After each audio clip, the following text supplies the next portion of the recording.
Welcome back, everybody, to this week's YouTube series where we go over your essays and recordings for TOEFL success. What TOEFL success means to each student is a little bit different, but as you know and as you've seen, most students have the exact same questions as everybody else. We have the same anxieties and concerns, and that's what we're doing here, addressing those concerns and anxieties and helping you reduce those stressful feelings and increasing your confidence. To all the new students that are coming to our channel, I want you to be aware of our Noteful forum.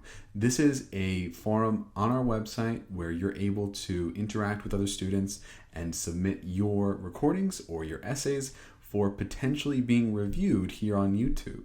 So an instructor such as myself, Matthew, or Joseph or Lauren will be able to choose a recording or an essay, and then we're going to go over it for particular points to help you improve, as well as obviously everybody else that comes to the channel who's also looking for that help that they need to get a boost in score so they can say goodbye to the TOEFL forever. And that's the ultimate goal for us here at Noteful, which is to help you succeed, take the test one time, and never have to worry about it again. So what we're going to be focusing on today is going to be a speaking recording for the independent task. This can be a real challenge to a lot of students, so we spend extra time on this so you can feel really confident coming up with great content, and then you'll be able to move forward really easily, start the speaking task confidently, and then carry that confidence for questions 3 through 6 and be able to get your magic number, which for most of you is a 26 out of 30.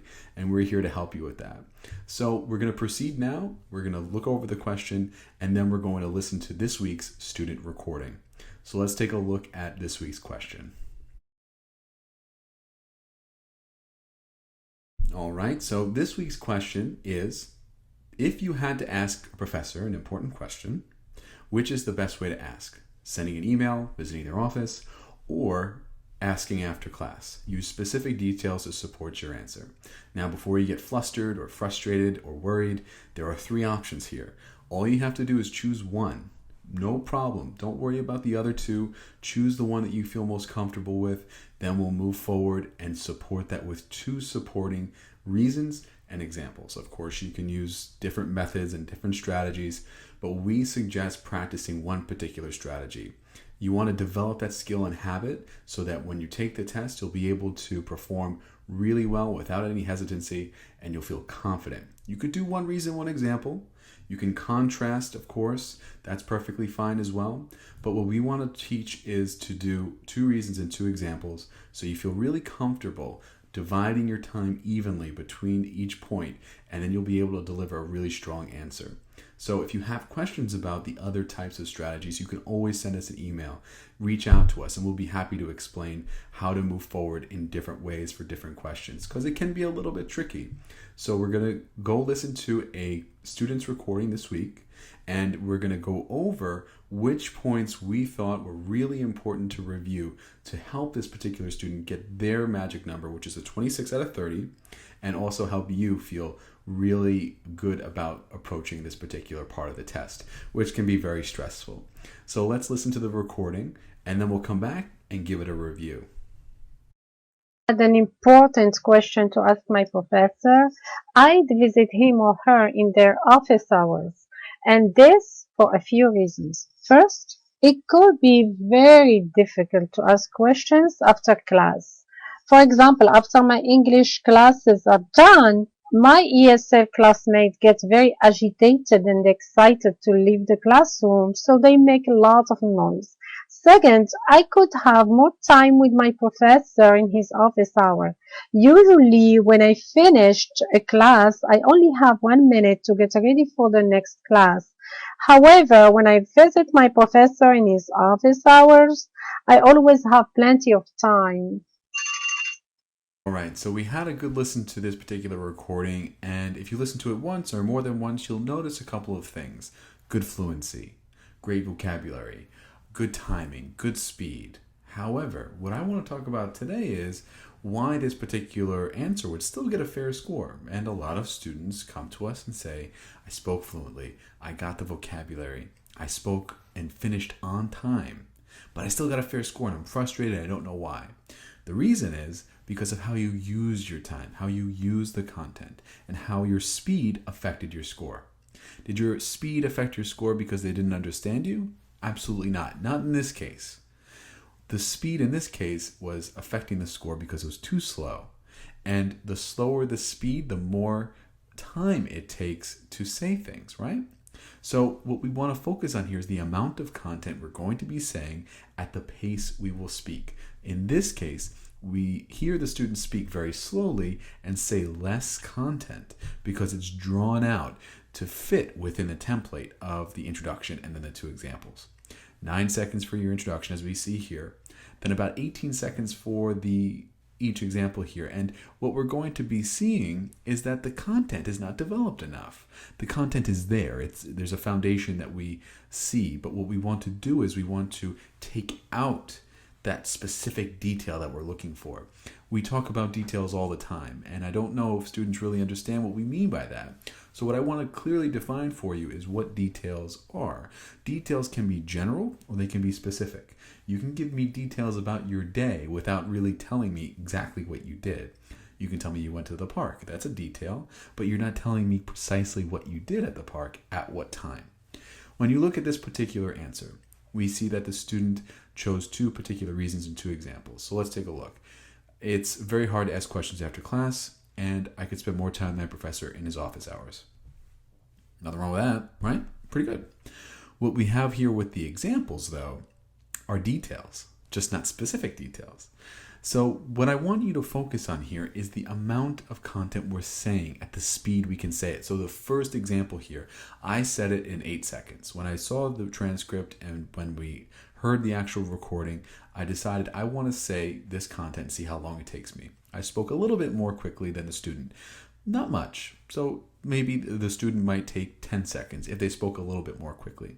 So that means that if it takes me 8 seconds, and in theory it takes the student about 10 seconds to say the first example, that means we have 8 to 10 seconds extra time to talk about more content. Don't be afraid of that.